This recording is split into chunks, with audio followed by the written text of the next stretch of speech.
he doing the testing like he did last year? Possibly.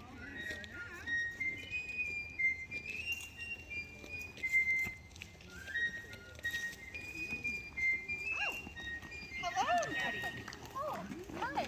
Hi. We've got a big group. I'm glad you didn't run off. Well, I was actually hoping to be gone before you arrived. But since you're here, I do feel it is appropriate to tell you guys about myself and my family. So to start off, my brother Charles and I were taught 4 main principles. Never waste anything. Get your money's worth. Education is a lifelong process. And to remember honest, hard work. When my great-grandfather moved from Vermont to Macedon with his family in 1837, they never forgot these principles. Later on, my father graduated from Cornell University in, I don't know what year, but doesn't really matter. He just graduated. So, he graduated from Cornell University with degrees in math and civil engineering. Later on, he continued reading and collecting books on both subjects, and now you can find these books in the Macedon Public Library in a room named after our family. I know, it's great. So, speaking of our great family, better than the, I don't even know their names. You're just that awful. Our family house was built out of cobblestone on Canandaigua Road in Macedon. Also built in 1837. I graduated from college in 1911, and I decided to teach school in Marion. I know, I'm great. So basically, I taught school in Marion, but then later decided that I liked a business life better, becoming a bookkeeper at Gleason Works. Again, I'm great. So, basically, sorry, I'm just caught off on the horrible family over there.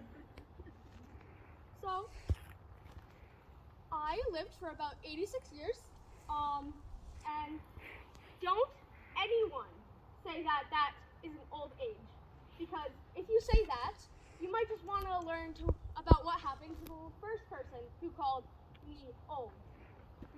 Mary Durfee. Oh my God.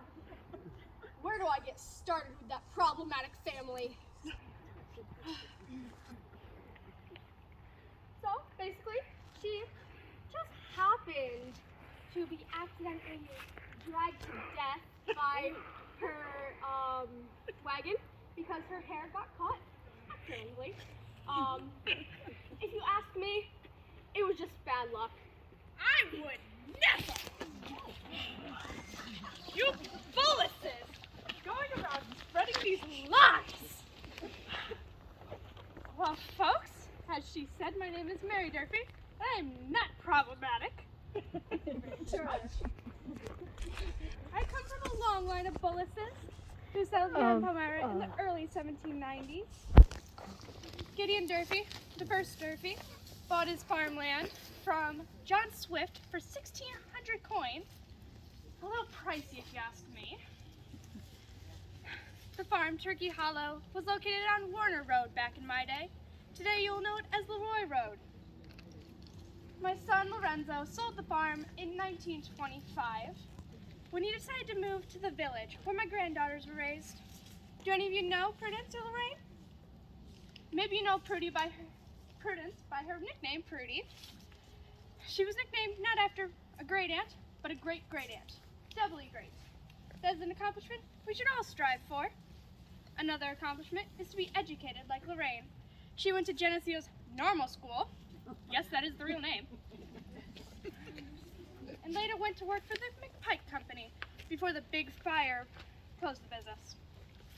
She then turned to her first love, which much to Pirate Whitley's dismay was not the sea, but history, which is something you could call him. She went to write for the Palmyra Courier Journal under the column title Looking Back. Not much going on back there. She